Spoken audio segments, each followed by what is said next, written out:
Okay, so today I'm going to be going over rotations. This is Unit 2, Lesson 3.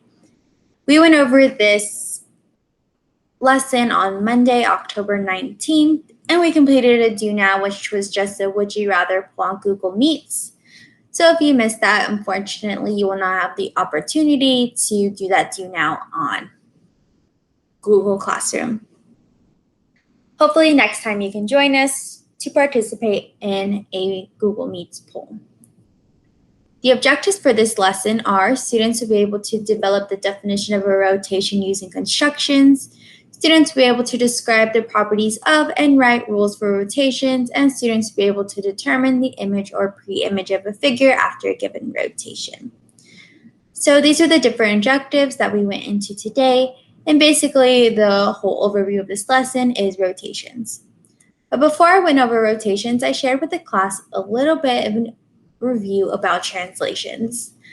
I discussed that a translation is often referred to as a slide in a plane. As we can see here, we have our pre-image being slid across the coordinate grid to get our image. Remember that pre-image stands for that which happens before the transformation, and the image tells us what is our resulting image. We know that this is our resulting image because it has that prime notation.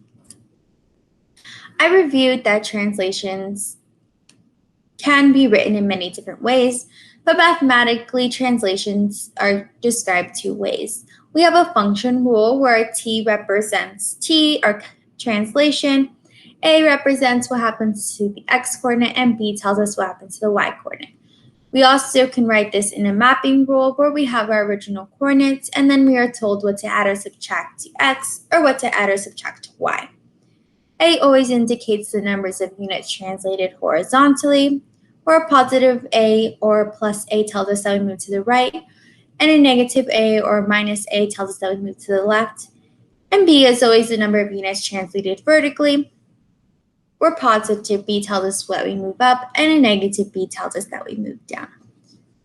After reviewing this with our class and asking for any additional questions, I went in here and shared this video. So I'm going to share this video.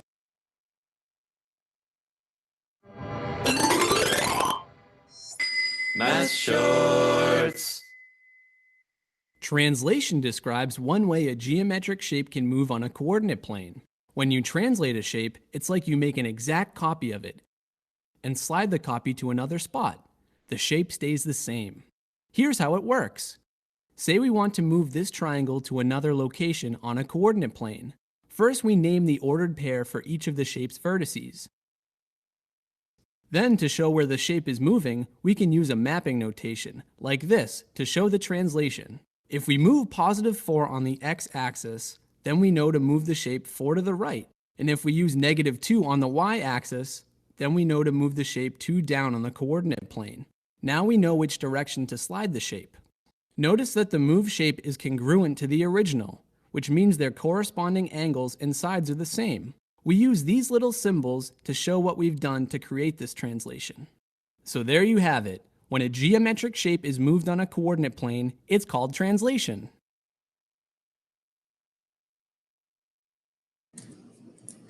So I went ahead and shared that brief video just to share a reminder of what these different rules tells us to do and how they relate to translation. Then I jumped into today's lesson, which is rotations. Here's an example of a rotation that we might see. This is a rotation about 90 degrees. We'll see 3 different types of rotations today. Again, this is Unit 2, Lesson 3. At the end of this lesson, it was integral that we were able to answer the question, how are rotations described mathematically? Then we began.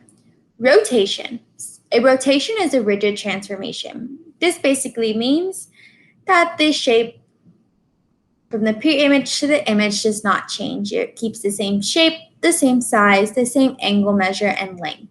It is congruent. And we learned that rotations state that every point of the pre-image is moved by an angle of rotation about the center of the origin. So every rotation has an angle of rotation, the measure in degrees to which we translate the pre-image to the image, and a center of rotation, the point in which we complete that translation. To give a better understanding of this, I shared another video.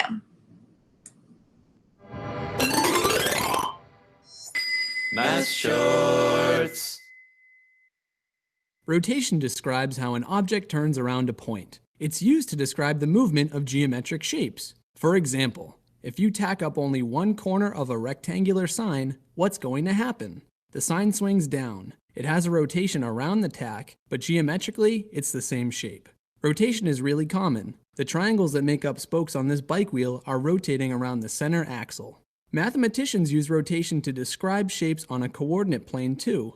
Check out this triangle. In mathematical language, we'd show it like this, which describes the points of the triangle's vertices based on where they're located on the coordinate plane. To rotate an object, you first need to choose the center of rotation. This is the point that you'll rotate the object around. To make it easy, we'll choose point 0, 0, or the origin, on this coordinate plane. When we rotate the shape, we need to keep the shape exactly the same distance, or equidistant, from the center of rotation all the way around. If we rotate the triangle 1/4 turn around the point of origin, counterclockwise, keeping the point of rotation exactly the same, then the triangle moves to a different place on the coordinate plane. The triangle shape stays the same, but the triangle has rotated, and the points used to describe the triangle have also changed. To show that a triangle has rotated, we use a little symbol like this. So now we have turned a geometric shape around a point. That's what rotation means. We can use it to move shapes and describe their movement.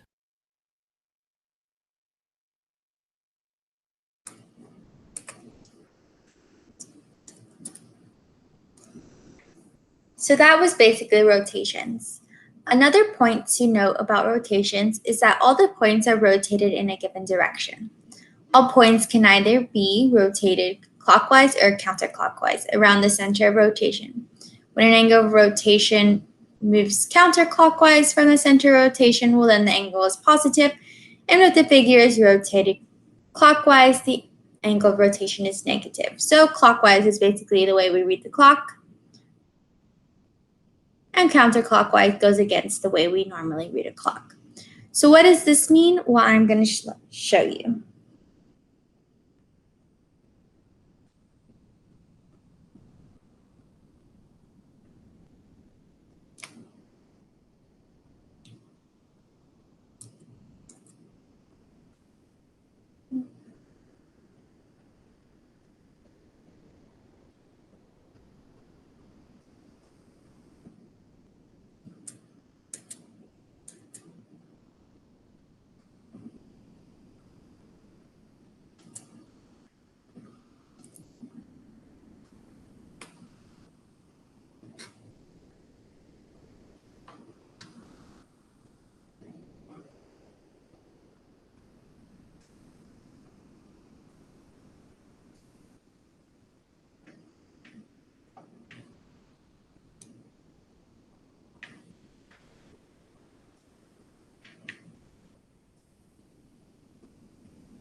So what does this mean?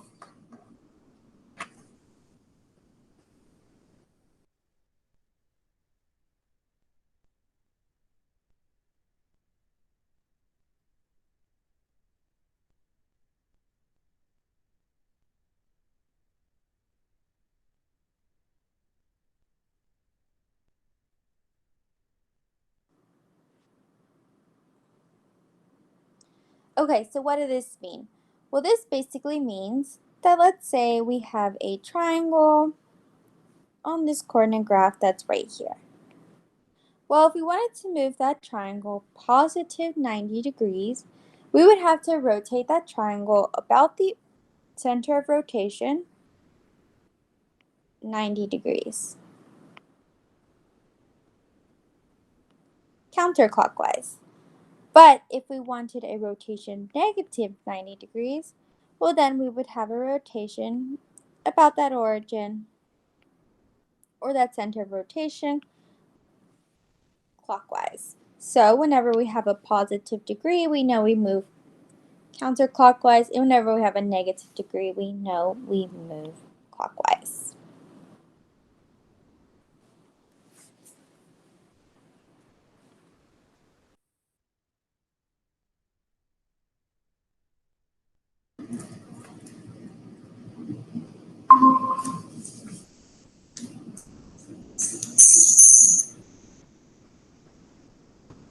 Okay, so that being said,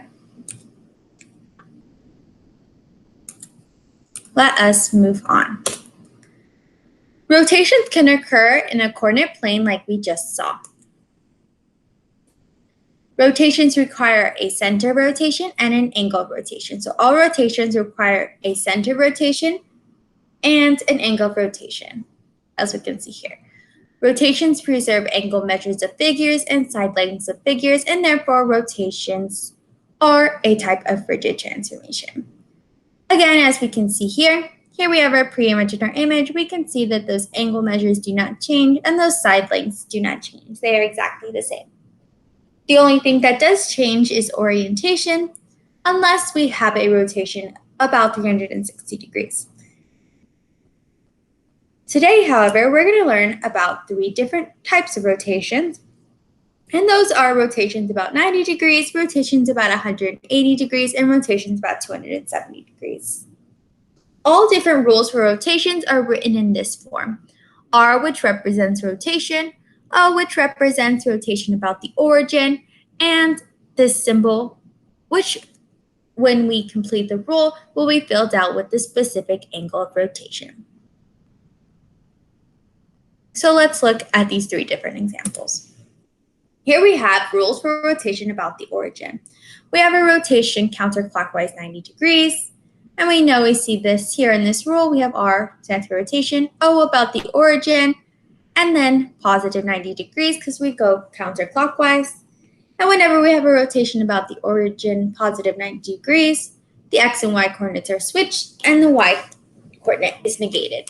Whenever we have rotation clockwise, 180 degrees, so we have a rotation about the origin, positive 180 degrees, we can see here in this rule that the x and y coordinates are negated. Whenever we have a rotation counterclockwise 270 degrees, well then we have our rotation about the origin, positive 270 degrees, and then our rule for that rotation. So you would take the original coordinates and then switch the x and y coordinates and then negate the x.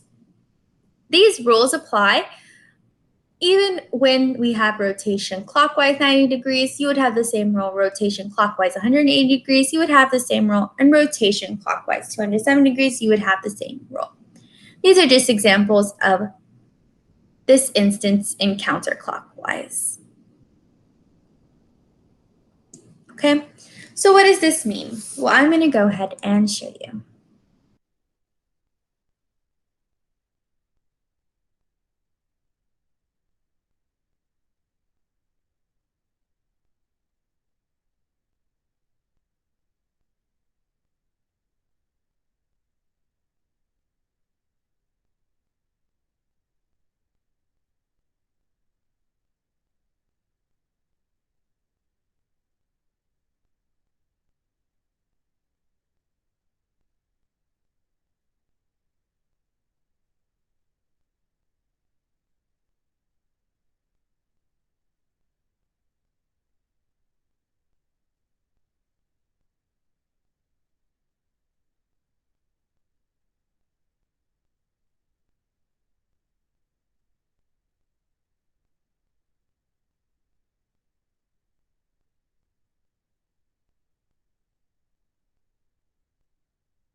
So there might be an instance in which we are being asked to find the pre-image given information about the resulting image. So in this case, we are being asked, what is the pre-image of the figure?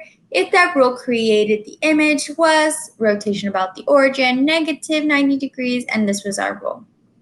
Well, like I said before, whether we have a rotation about 90 degrees or negative 90 degrees, the rule would stay the same. So here we would look for the 90-degree rule and write it down, and that gives us this rule.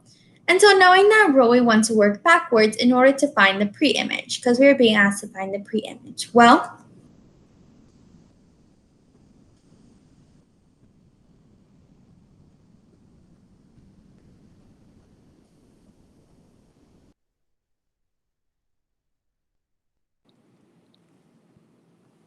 in order to do so, we would go ahead and work backwards. So how do we do that? Well, we know that this rule tells us to first switch the x and y, and then to negate the x. Right? That's what this rule is telling us. Well, in order to work backwards, we would take our coordinates and we would go ahead and work backwards. So instead of starting with switching x and y, we would first negate the x. And then after doing that, we would go ahead and switch x and y. So that allows us to work backwards. And as a result, that gives us our resulting, our pre-image coordinate, which was negative 2 and 5. And so in order to find the pre-image,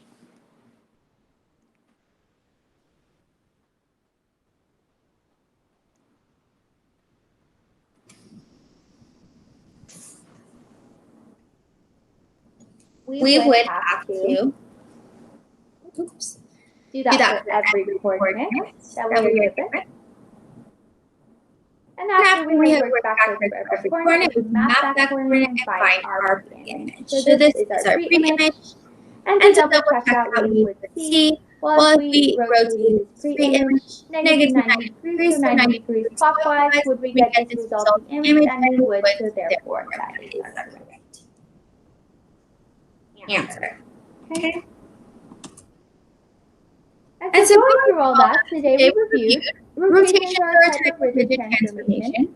The angle of rotation is clockwise and positive, and counterclockwise and positive, and clockwise and negative.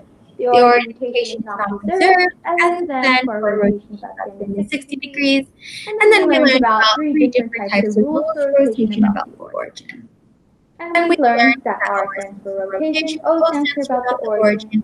And then this tells us our different degrees of rotation. And once we're given that information, we can take our original coordinate and find our resulting coordinates after a specific rotation.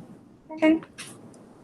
For our glossary terms, we learned about the term angle of rotation, center of rotation, and rotation. After doing all that, we were able to determine that in order to answer the question how rotation is described mathematically, well, we can answer that by stating that rotation can be described by rules describing the angles of rotation and the center of rotation. Those rules look exactly like this. As we can see here, we have these different rules that tell us we have a rotation, what the center of rotation is, distance is about the origin, and what the angle of rotation is. And here are the 3 options that we have reviewed.